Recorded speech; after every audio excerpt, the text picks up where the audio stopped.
एक दिन बुद्ध अपने शिष्यों के साथ श्रावस्ती राज्य में थे। एक अजीब घटना हुई। एक किसान भागता हुआ आया और बोला, भगवान, मेरे गांव में एक बच्चा पैदा हुआ है जो अपने पिछले जन्म की बातें कर रहा है। वो कहता है कि वो एक राजकुमार था जिसे उसके ही मंत्री ने धोखा देकर मार डाला। बुद्ध उस गांव में पहुंचे। वहां एक छोटा सा 5 साल का बालक उन्हें देखकर मुस्कुराया और बोला, भगवान, आपने मुझे पिछली बार भी देखा था जब मैं उज्जैन का राजकुमार था। बुद्ध ने जब गांव वालों से सवाल पूछना शुरू किया तो जैसे पूरे माहौल में सन्नाटा छा गया। और फिर जो हुआ उसने सबको हैरान कर दिया। वो नन्हा बालक सिर्फ 5 साल का एक एक बात ऐसे बता रहा था जैसे वो सब कुछ फिर से जी रहा हो। उसने एक पुराने घर का नक्शा ज़हन से खींच दिया। वहां उस दीवार के पास जमीन में दबा है एक संदूक। बालक बोला, गांव वालों ने जब वहां खुदाई की, सचमुच वही गुप्त संदूक निकला जिसका जिक्र कभी किसी ने नहीं किया था। हर नाम, हर घटना, हर छोटी छोटी बात, सब कुछ बिल्कुल सही। लोग अवाक रह गए। क्या वाकई ये बच्चा अपने पिछले जन्म की बातें याद कर रहा है या ये सिर्फ एक चमत्कार की शुरुआत थी? गांव में हड़कंप मच चुका था। हर कोई उस बालक को देखने आता जो अब सिर्फ बालक नहीं रहा था, वो पुनर्जन्म का प्रमाण बन गया था।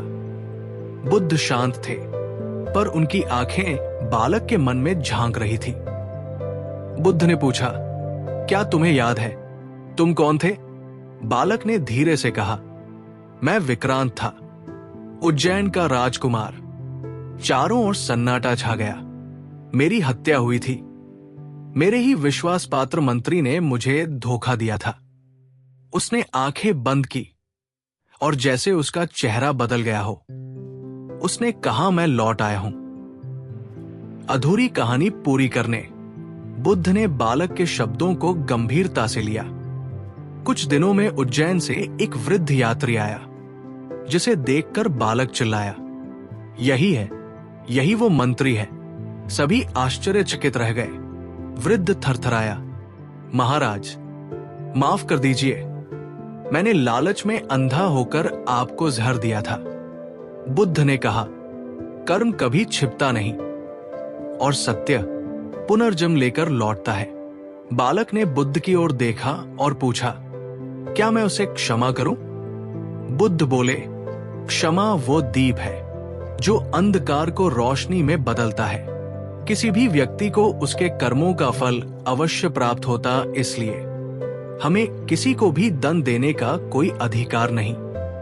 बालक ने मंत्री को माफ कर दिया। वृद्ध मंत्री रो पड़ा। उसे अपने कार्य पर पछतावा था। पुनर्जन्म कोई चमत्कार नहीं बल्कि कर्म की निरंतर यात्रा है। आत्मा जब तक पूर्ण शुद्ध नहीं होती तब तक वो बार बार लौटती है अपने अधूरे कार्य पूरे करने के लिए। इस सत्य को उजागर कर बुद्ध आगे बढ़ गए।